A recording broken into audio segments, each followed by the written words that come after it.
বিদেশে থাকলেও প্রবাসীদের মনে প্রাণে থাকে দেশ, কিন্তু যে কোনো উৎসবে পার্বণে চাইলেও দেশে আসতে পারেন না অনেকেই।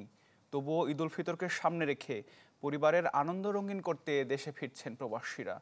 তবে বিমানবন্দরে অব্যবস্থাপনা আর হয়রানি নিয়ে কিছুটা আক্ষেপ রয়েছে অর্থনীতি সচল রাখা রেমিটেন্স যোদ্ধাদের।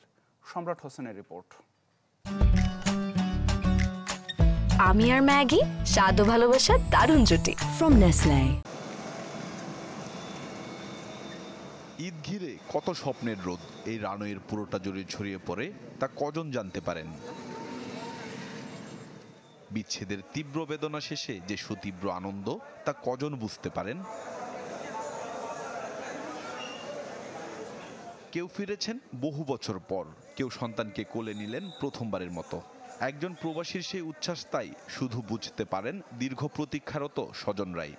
ফ্যামিলির সাথে করা আর ওইখানে যত টাকা পয়সা কামান, আপনি ওইখানে ঈদের পোশাক গাছ দিলেই ঈদের মতন লাগবে না। বাইরে ঈদ তো আমাদের জন্য, প্রবাসীদের জন্য কোনো ঈদই না। ওখানে একা ঈদ করতে হয়, ঈদের মতো হয় না, বাস পুরো দিন ঘুমে কেটে যায়।